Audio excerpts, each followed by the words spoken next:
Welcome to the Living the Dream podcast with Curveball. If you believe, you can achieve.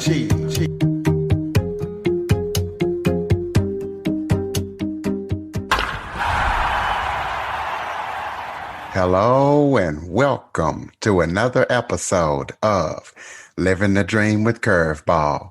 I am your host, Curveball, and today I am joined by Danny Coleman. We're going to talk about his story, how he went from riches to rags and now is working his way back to riches. He is a musician, a podcaster, and an entertainment journalist.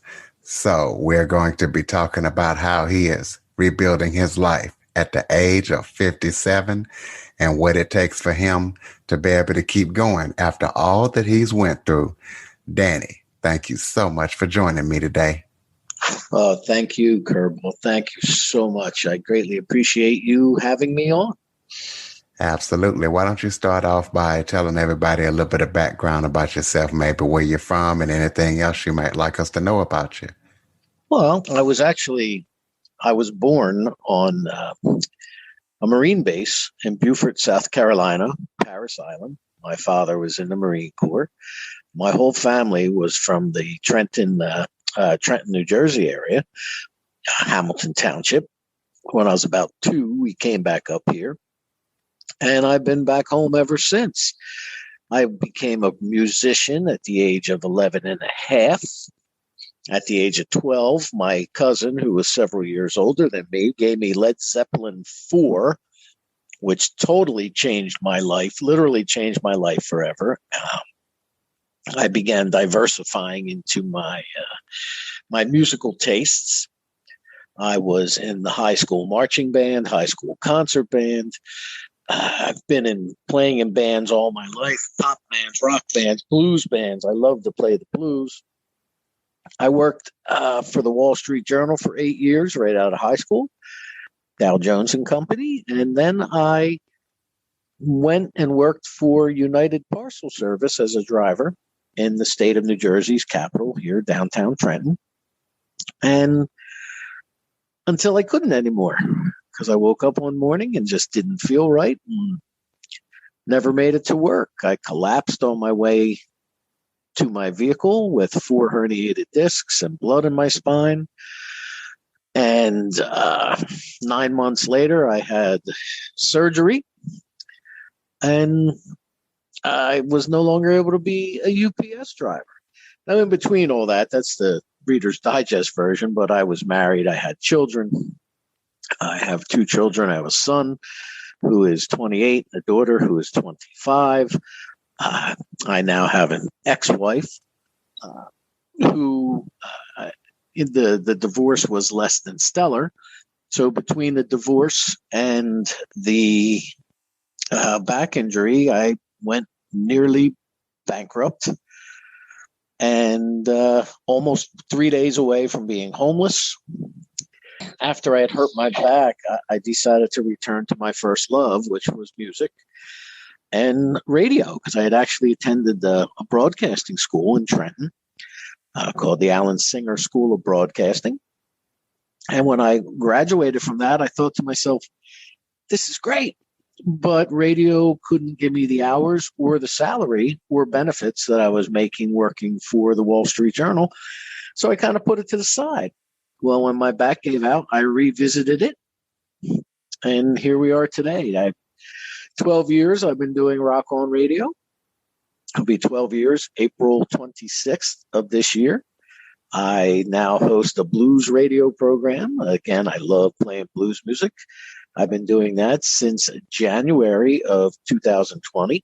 So that's been on the air for just over a year. And that's every Monday night, 7 o'clock, and Eastern time. And I've done some work for an internet radio station that has had a great oldies format. I'm an entertainment journalist. This all came off the radio show and the music.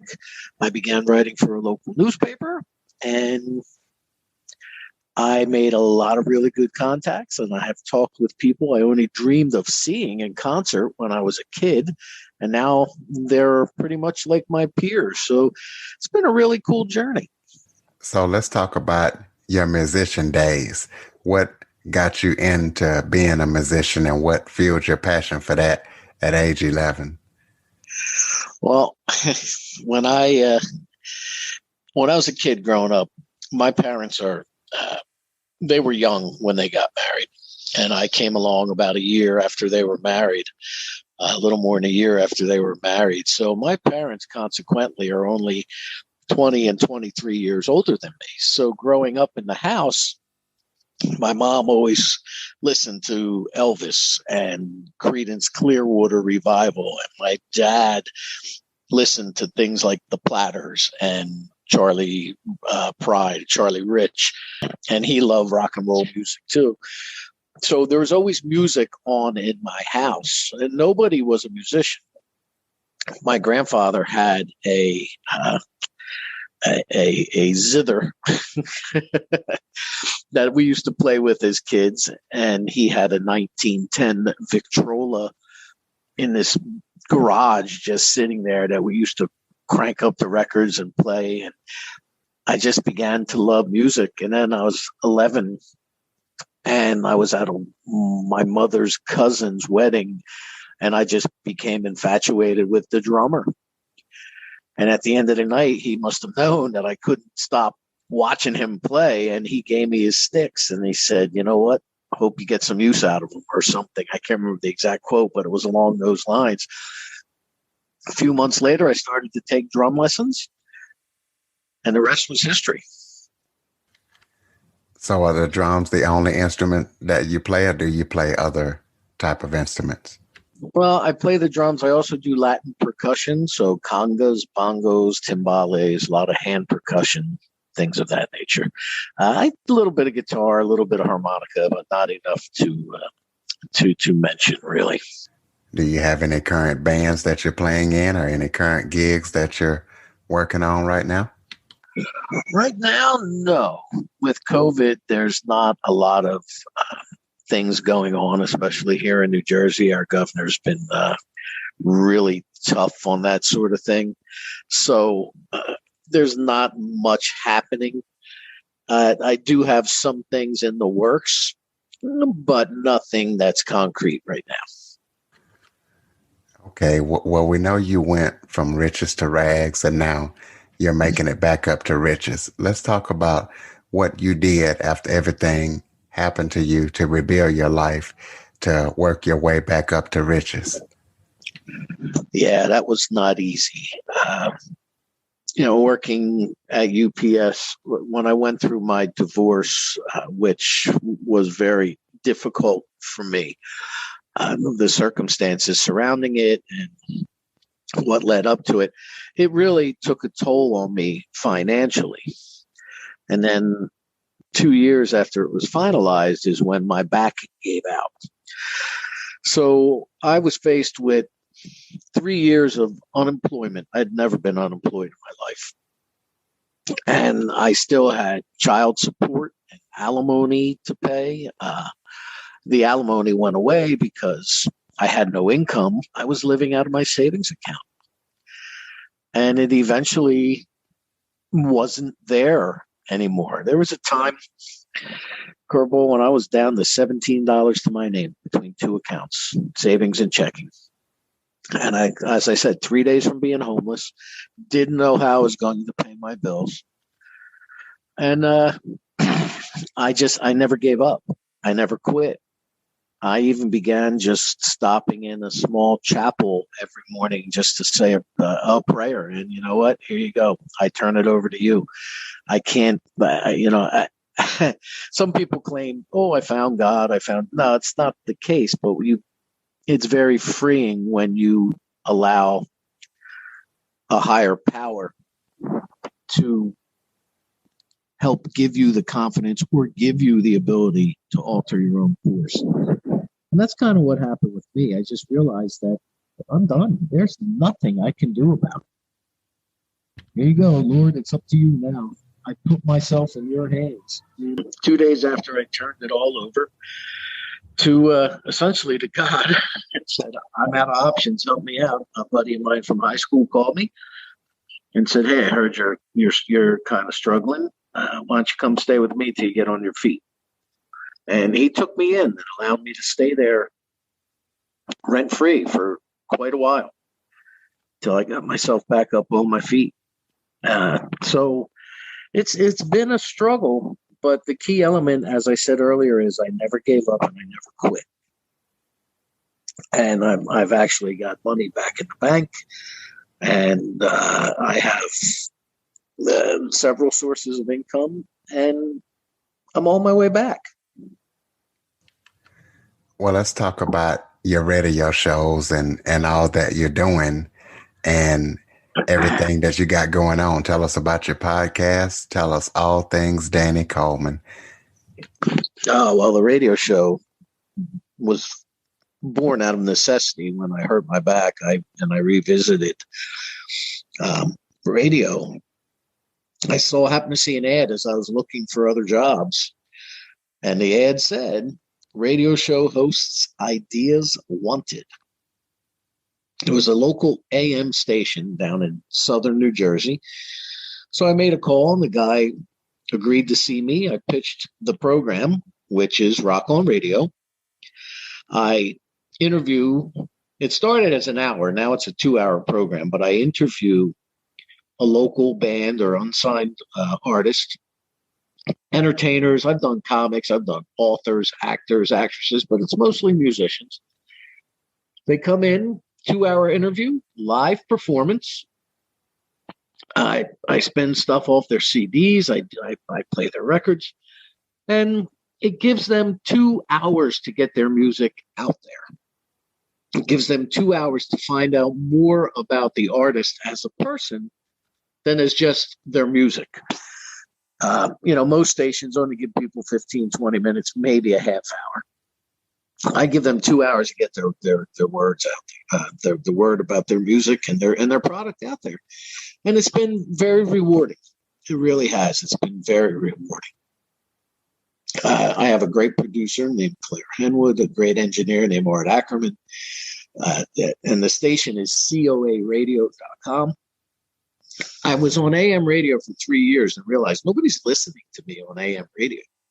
They're all listening to me on their computers. So when the station went back to gospel, the station switched back to their prior format of gospel music. My show really didn't fit, so I moved to internet radio, and I've been there for 9 years. A couple of different stations, but right now it's coaradio.com every Sunday evening, 7 p.m. Eastern. You can hear me interview various artists. Sometimes I get big names to call the program. People who are established, old classic rockers. I've had everybody from members of Blue Oyster Cult to Gloria Gaynor call my show. It's very rewarding. It's a lot of fun, and I love helping out other musicians. From that, I became the entertainment journalist, starting to write for the newspaper. Because the guy that was doing the column for the local paper, he quit. I called somebody up I knew, and they said, yeah, let's see what you got. Send something in. I sent it in. They said you could start next week. Did that for about 4 years as a freelancer. They laid all the freelancers off. And now I work for New Jersey Stage Magazine. A gentleman named Gary Wee, my editor, fantastic guy. I've been writing for him since 2014. So about 7 years or so, 2013. So 8 years. And he gives me great liberties, allows me to feature anybody and anything I want. And he's fantastic to work for. From that came Danny Coleman's Got the Blues, which is done on a local college radio station. That's on FM HD2 radio, and it's online at jazzon2.org. That's Monday night, 7 p.m. Eastern time. So I'm kind of all over the place and everywhere. I MC things. I do a lot of different things to continuously keep myself busy and hopefully to generate a revenue stream through advertising that I donate most of that now to charity. But sometimes, and I have to take care of the people that work for me too, but in various ways. So yeah, that's where I'm at.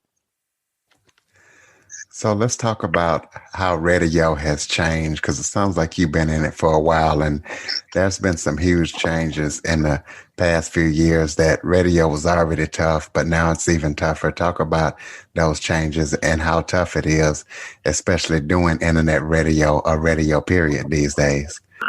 Things are not easy with radio because it's starting to go by the wayside. People get their information. Very few people own radios even today. Case in point, my blues show, the second week it was on, the college had a problem with the online stream. So I said to my buddy, he's like, I can't hear your blues show. I said, turn it on the radio. He said, we don't even own a radio. So when I went internet radio 9 years ago, it was a battle. It's still a struggle because there's a sense of illegitimacy with online radio because it always had a bad rap, like it was a hobby, or people or some guy sitting around in a white, t-shirt and his underwear in a living room creating this radio show. People have very much dinosaur mentality in a lot of ways because if you can't get it on the car dial, if it doesn't have numbers, it's not real radio. Same thing with newspapers. People like to see their name in print. They don't want to have to scroll through it on the phone and then print it out, to save it. It's we're kind of in flux, but as I've really seen a huge change over probably the last year or so where internet radio has become incredibly accepted as the primary source of radio, because not many people listen to the radio in the car. They're listening to satellite radio. They're listening to podcasts. Radio is not just let me hit this button and tune it in. There's various forms, and internet radio has made great strides and inroads to actually be a legitimate player in the game. Absolutely. And I'm definitely on internet radio, and so are a lot of my friends. How hard do you think it is to monetize and get the listeners that you need to monetize, and how have you been able to get over that hump? Well, that's the problem because there is that air of illegitimacy. Oh, it's internet radio? Well, how many listeners do you have? Well, you really can't tell. Nobody has come up with a really good program yet to monitor the amount of listeners. You could tell how many people click on it, and you could tell how many listen for how long, but you can't tell how many people actually listen. It's the weirdest thing. People say if you're averaging X amount, you show up in the Alexa ratings, and that may be so. But it's very difficult. You can't go to sponsors and say, I have an internet radio program, pay me a lot of money. Because they're going to say, well, how many listeners do you have? And you're going to say, well, I'm not sure. It varies. It's this, it's that. When terrestrial radio could reach, hundreds of thousands of people in a certain area. So terrestrial radio still has targeted ability to do that. Internet radio, not so much. So the key with internet radio is to go in there and be honest. Look, if you go to an FM station, if you go to the AM station I was on used to charge $600 to have an ad read 3 times in 24 hours. That's a lot of money. You can't do that with internet radio. I spoke with the head of all programming, vice president of all programming for Sirius XM some time back. And he said to me, do you have a sponsor willing to pay $600 an hour? $600 seems to be the going rate. But you're not going to get that for internet radio. So you don't want to undercut prices. But on the other hand, you have to give these people what it is they're expecting. Look, you know what? Give me $50 a show instead of $600. I've got 10 affiliates. So your ad is going to be replayed not only live on my station, but every time my station, which is 3 times a week, re-airs my show, it'll be played then.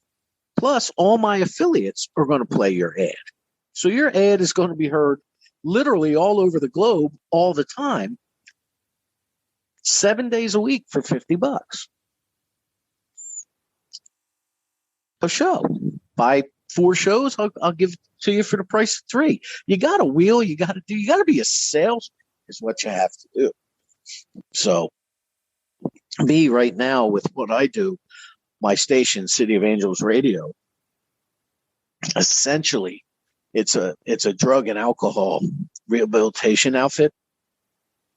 And what I do with them, they don't give people treatment, but they get people into treatment, and they're an all volunteer organization.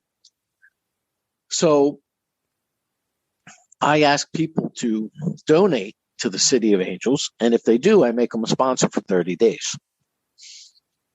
And I've had a lot of people for a couple of years now, same people keep donating at least once a month. I don't care what it is, $5, $10, $150. I've had some donations, almost 6 figures, or not 6 figures, 5 figures. So it's possible, 4 to 5 figures. Go for it. Do it. I'll make you a sponsor. So that's where I get the revenue from that way. And then I get it from my writing and my interviews and my podcasts, and which generate some cash. And it's coming from multiple sources, because it's kind of like a stock portfolio. You have to diversify. But that's the best thing I've got.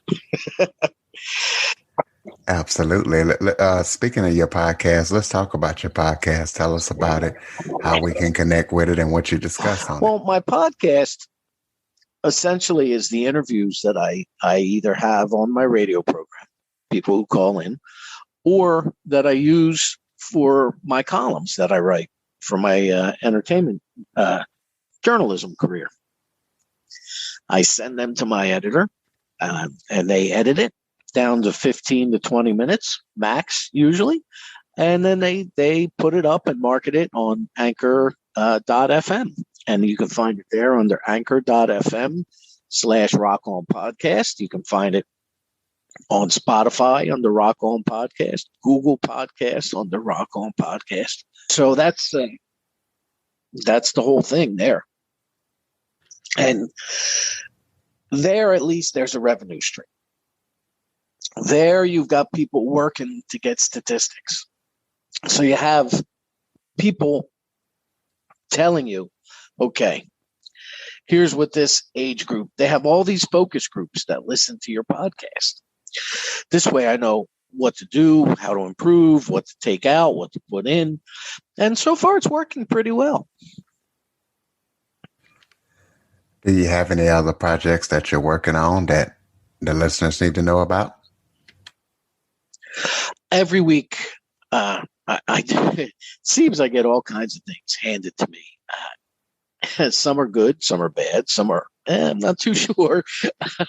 But at this time, no, I'm really concentrating on the radio programs, the podcast, the writing. These are things I do every week. Matter of fact, when we are done here this evening, I'm going to go down and begin to start my column, which my deadline is Thursday morning. So I have to put it all together and get it out, transcribe interviews. And some of those interviews, as I said, wind up on my radio program. When I have on the rare occasion when a guest will cancel on me at the last second or back out on me the day of the program, all right, I'll just pull a couple interviews and then we'll play a bunch of indie music. So that's what I'm focusing on right now. A couple of different little band projects. Like I said, things are in the works, nothing concrete. So, Yeah, I'm actually, the one thing about this pandemic curve is that it's kept me very busy. It really has, because all of a sudden nobody's touring, nobody's playing out 7 nights a week, or there's no music anywhere that people can go see with any consistency. So now people have all kinds of time to talk to me, and it's really been refreshing in a way. What advice would you give somebody who's trying to rebuild their life, who has went through a similar situation that you have went through, or even worse? What advice would you give them to bounce back like you're doing? Stay focused. Keep your eyes focused. Stay, and don't ever quit. And do not ever quit, because I'm not going to kid you. I have come close as recently as 2 weeks ago. I'm like, why am I doing this? I'm not getting. Sometimes you just feel like you're not getting anywhere, and then something will happen. So don't give up. Keep going. Passion requires sacrifice. And if you have passion and you're passionate, well, no matter what it's about, music, golf, basketball, baseball, any kind of sport, playing cards, knitting, if it's what drives you to exist, it's what brings you the most pleasure in your life, and you are passionate about it, nothing's free. There will be times you're going to be asked to sacrifice. And at those moments, you either need to sacrifice, or maybe that's not your passion. Don't give up. Never give up. Just keep going forward. It's a lonely road sometimes. And you're going to find out who your friends are, that's for sure, or aren't, as they say. But don't ever give up. That's the best advice I can have. I mean, look at me. As I said, 3 days from homeless, $17 to my name. I'm in good shape now. And that's great to hear. How can listeners connect with you? Give out those social media links, websites, any way that we can connect with Danny Coleman. Oh, yeah. You can find me online at DannyColeman'sRockOnRadio.com, or the quick link, DCROR.com. And there's links to my YouTube, my Facebook, my Twitter, Instagram. Twitter and Instagram's Rock On Radio, all one word, all capital letters. Facebook is Danny Coleman's Rock On Radio 2, the number 2. And yeah, that's it. And the website, DCROR.com. Danny Coleman, ladies and gentlemen. Danny, thank you so much for joining me today. Oh, Kerbal, thank you so much for having me. I appreciate you, man. The pleasure is all mine. And listeners, please be sure to subscribe, rate, review, and share after listening. For more information on the Living the Dream podcast, visit www.djcurveball.com. Until next time, stay focused on living the dream.